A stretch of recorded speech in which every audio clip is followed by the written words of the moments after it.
always watching out for you, and undoubtedly the biggest story this year, something we're still living through, the COVID-19 pandemic. And in a matter of months, it's impacted nearly every part of our lives. News 5's Allison Zimmerman takes us back to when it first arrived in Colorado and where we are today.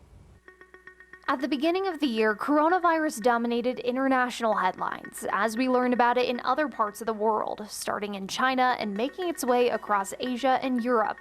And by March, a lot changed. In Colorado, we learned of our first case of the coronavirus. Major sporting events were canceled across the nation. Schools decided to take extended breaks, which led to full-on remote learning for many.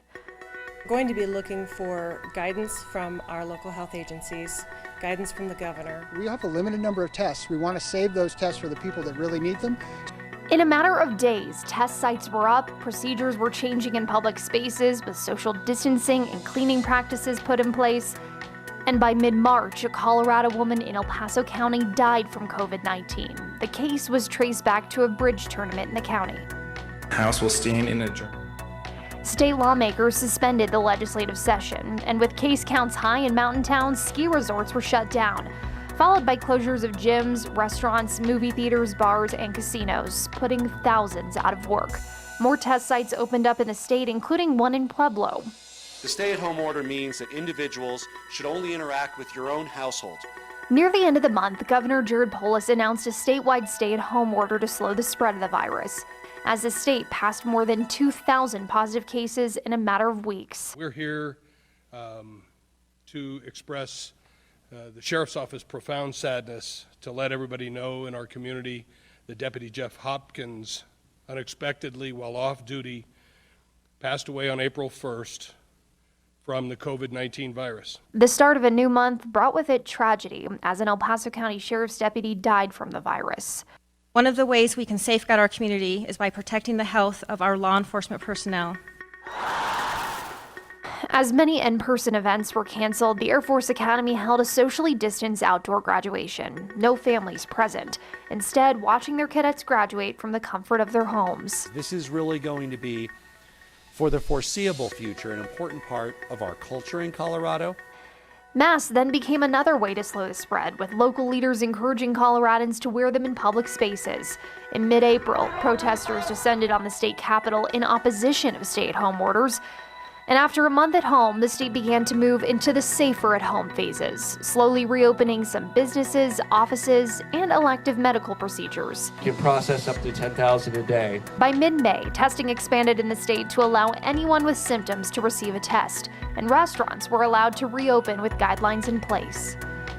As some counties fared better than others, variances for tourist attractions were granted, including rafting in Fremont County. Places of worship in El Paso County also received a variance, and the economy started to rebound as more industries were able to get back to work. After Memorial Day, cases across the country and in some parts of the state saw an increase. Protests over police brutality caused concern for public health officials, with crowds of thousands gathering in public.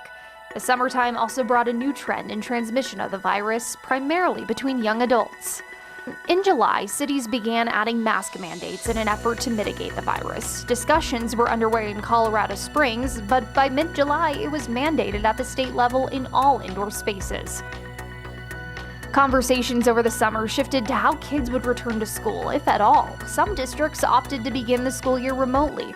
Other schools, primarily smaller ones, adopted other practices to meet in person. Some colleges and universities also decided to bring students back. In October, President Trump tested positive for the virus, even getting sent to Walter Reed Medical Center. A spread of the virus was linked to the Supreme Court nomination announcement at the White House. Cases began to rise in southern Colorado, especially in Pueblo County, where leaders eventually put in place a COVID curfew. More restrictions were placed on businesses as we moved levels on the state's COVID-19 dial. The state would later add an additional level ahead of the stay-at-home order. And as we enter 2021, there's some optimism in the progress of the virus as vaccines are administered to healthcare workers, long-term care facility employees and residents, and the elderly in Colorado. As for what happens next, we'll discover that in the months to come. Always watching out for you, Southern Colorado. Allison Zimmerman, News 5.